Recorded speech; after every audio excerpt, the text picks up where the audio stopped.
Eva Carson, a college student, mysteriously disappeared from her residence overnight, leaving no clues behind. Law enforcement immediately launched a search for the girl, but a rather grim picture soon emerged. By gathering the scant evidence, investigators were able to reconstruct the events of that night and piece together the true story that shocked the entire nation. Eva was born on November 19, 1985, in the city of Athens in the U.S. state of Georgia. From a young age, she stood out for her incredible determination. Eva presided over her school's student government and was involved in volunteer work at a nursing home and a shelter for teens suffering from violence. Moreover, in high school, she interned at the U.S. House of Representatives and worked part-time in a stem cell research lab. After graduating with honors, the ambitious young woman enrolled at the University of North Carolina, where she decided to study political science and biology. She received a prestigious scholarship for her brilliant accomplishments. Eva was actively involved in university life, holding leadership positions in many student organizations. In addition, she continued her volunteer work and worked part-time as a science teacher at an elementary school. On top of that, Eva managed to visit several countries on charitable missions. She spent a summer in Ecuador working as a physician's assistant, studied for a semester in Cuba, and visited Egypt as part of a research team. Thus, Eva was considered one of the most outstanding students at her university and had grandiose plans for the future. Even before completing her studies, she received a job offer from a prestigious company, where she intended to work after receiving her diploma. In March 2008, 22-year-old Eva was already in her fourth year of college. At that time, she was renting a house near campus with friends. On the 5th of March, around 1:30 a.m., Eva's neighbors went to a party and invited her to come along. However, the girl declined, as she had to prepare for classes. Eventually, her friends left without her, returning home around 4:30 a.m. Approaching the house, the young people noticed that the front door was wide open, and the light was on inside. However, Eva was not there, nor was her car. It all seemed extremely strange, as no one understood where the girl could have gone in the middle of the night and even left the door unlocked. Her friends tried to call Eva, but she didn't answer. Despite this, they assumed that the girl might have had some urgent business, so they decided to wait for her to return. However, the next day Eva still did not show up, so one of her friends went to the local police station to report the girl's disappearance. As soon as the friend laid out all the circumstances to the investigators, they told her that they had found the body of a young girl that morning whose identity had not yet been established. The cops showed the witness a photo of the deceased, and she immediately recognized Eva. It turned out that around 5 in the morning, a woman who lived 2 kilometers from Eva's house called the police. She woke up to the sound of gunshots, followed by a bone-chilling scream. The frightened woman immediately reported the incident to law enforcement. Arriving at the scene, police found the girl's lifeless body on the ground. She did not have any documents on her, so it was impossible to establish her identity. The only thing the experts were able to find out was that the victim died from several gunshot wounds.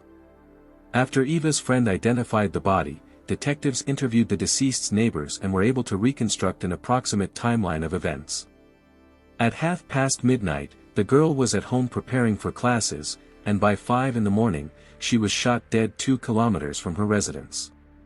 Now investigators had to find out how she ended up on that street and who could have committed this horrific crime. Given that the girl's car had also disappeared, investigators surmised that robbery could have been the motive for the crime. This version was also supported by the fact that during a search of Eva's room, the police were unable to find her wallet and bank cards, which were also not near the body. In addition, the medical examiner found no signs, ruling out one of the most common motives. After requesting information about the last location of the victim's phone, investigators learned that it last functioned near a country highway. However, the device could not be found. Apparently, the criminal threw it somewhere in the wooded area. However, detectives soon received their first significant lead.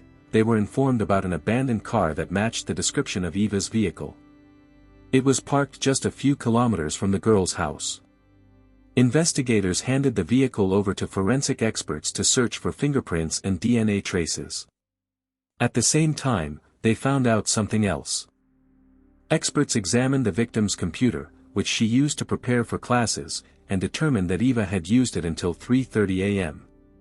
Thus, the girl had been at home for at least 2 hours after her friends went to the party, and then for some unknown reason, she ended up several kilometers from home.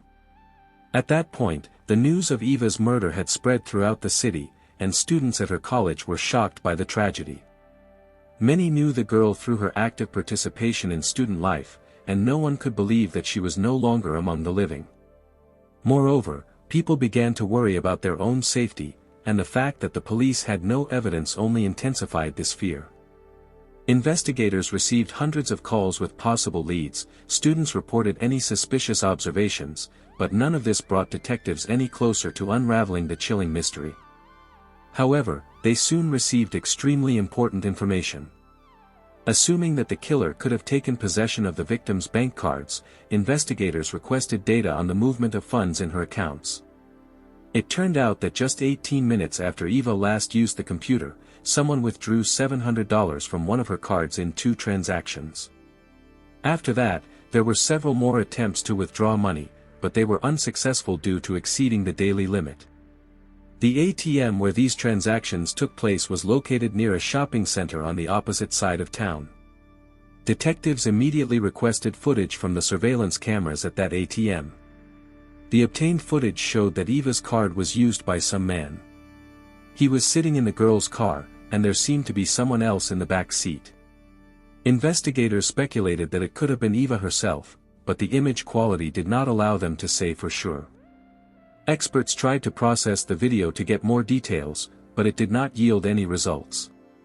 While the police were trying to identify the man at the wheel, they learned that the perpetrator had made several more attempts to withdraw money from Eva's card at various ATMs around the city. Unfortunately, none of them had surveillance cameras. This continued until March 7, when investigators received another report of an attempt to withdraw cash. This time, the criminal appeared at a 24-hour store at 12:30 a.m. and used the ATM there. However, Eva's bank declined the request to dispense funds. The police immediately went to that store, which was located in a neighboring town. Fortunately, there were functioning surveillance cameras there. After reviewing the footage from that night, investigators saw the person who tried to withdraw money from Eva's card. But, to their surprise, it was a completely different man than the one who was captured by the camera at the first ATM. The police were faced with the question of whether Eva's murder could have been committed by several criminals, or whether the killer had given her card to someone else. Investigators made efforts to identify the second suspect, but as with the first one, a single blurry photo did not provide enough information. Seeking help, detectives turned to the public, disseminating the footage of the suspect through the media. Given the public's widespread awareness of the case details, police were inundated with calls, but none of them brought them closer to apprehending the perpetrators. The situation changed on March 19 when the police received an anonymous call. An unknown person reported that he recognized the man from the second surveillance camera and identified him as Demario Atwater. While studying information about Demario, detectives discovered his extensive criminal history. Despite his young age of 21, he had multiple convictions for robbery, assault, trafficking in prohibited substances, and other crimes. Although Demario served prison terms, he was mostly released early. The police also learned that just 2 days after Eva's murder, Demario was due to appear in court for carrying a gun while on probation. After comparing photos from old cases with the footage from the store, investigators were convinced that it was the same person. It also turned out that the man lived near the crime scene. During a visit to his home, Demario denied any involvement in the crime, but the surveillance camera footage was enough for his arrest. Investigators found that he was friends with 17-year-old Lovette, who, despite his young age, also had several convictions. After looking at Lawrence's photo, detectives immediately realized that he was the one driving Eva's car in the first recording. Unlike Demario, the young man resisted arrest by barricading himself in the house. The police had to call in a SWAT team. After being detained, Lawrence, like his accomplice, did not admit his guilt. Both suspects were jailed pending trial. Since Demario and Lawrence continued to deny their involvement, detectives set about gathering additional evidence. Data on their phone activity showed that on the night of Eva's murder, the devices connected to a cell tower near her house, although both suspects lived in another part of the city. Detectives speculated that Eva became an accidental victim of Demario and Lawrence, who were looking for someone to rob and saw that the girl was home alone in the middle of the night. Then, judging by the attempts to withdraw money from the card, the criminals took her to several ATMs, where she gave them her PIN code. Unable to withdraw more than $700 due to the daily limit, they took Eva to a wooded area on the outskirts and killed her. Given the severity of the crime, the prosecution intended to seek the death penalty for Demario. As for the underage Lawrence, he faced a maximum of life imprisonment. However, prosecutors understood that the collected evidence might not be enough to convict. Therefore, they decided to offer Demario a deal, a guilty plea in exchange for waiving the death penalty. The man agreed. Demario confirmed that on that night, he and Lawrence planned a robbery for easy money. According to him, Lawrence called him with a proposal to go to the college town in search of a victim. As they drove past Eva's house, they saw her through the window and broke in with weapons. Threatening with guns, the criminals forced Eva to get into her own car and went to withdraw money from ATMs. The whole time, the girl begged to be let go, promising not to go to the police. But the criminals had other plans. Demario confessed that while still in the car, they decided to kill Eva, because she had seen their faces, even though they did not even try to hide them.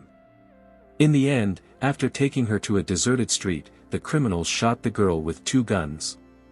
According to Demario, before she died, Eva asked them to pray with her, but instead, they killed her in cold blood. In April 2010, 2 years after the crime, the court found Demario guilty of murder.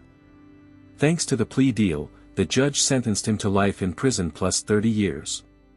After the verdict was announced, the man turned to Eva's parents, asking for forgiveness for what he had done and stating that he deserved any punishment.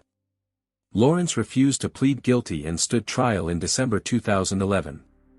Despite the defense attorney's attempts to convince the jury of his client's innocence, his accomplice's confession combined with the evidence provided sufficient grounds for a guilty verdict. Lawrence received a life sentence. However, his story did not end there.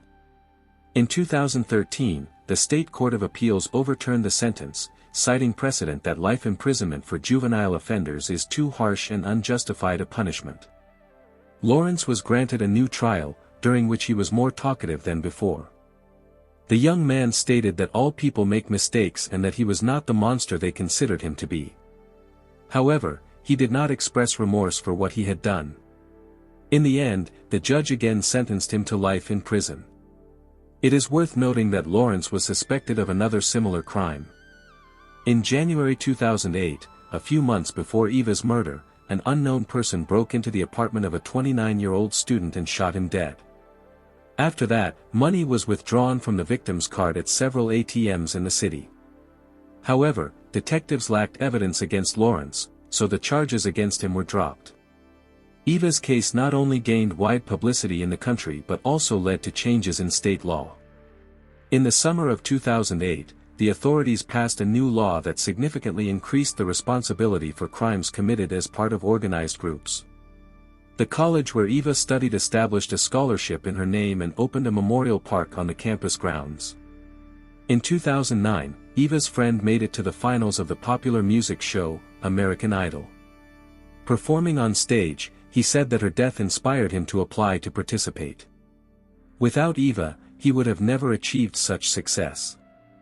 I look forward to hearing your thoughts in the comments. Don't forget to subscribe to the channel and hit the like button. Until next time, friends.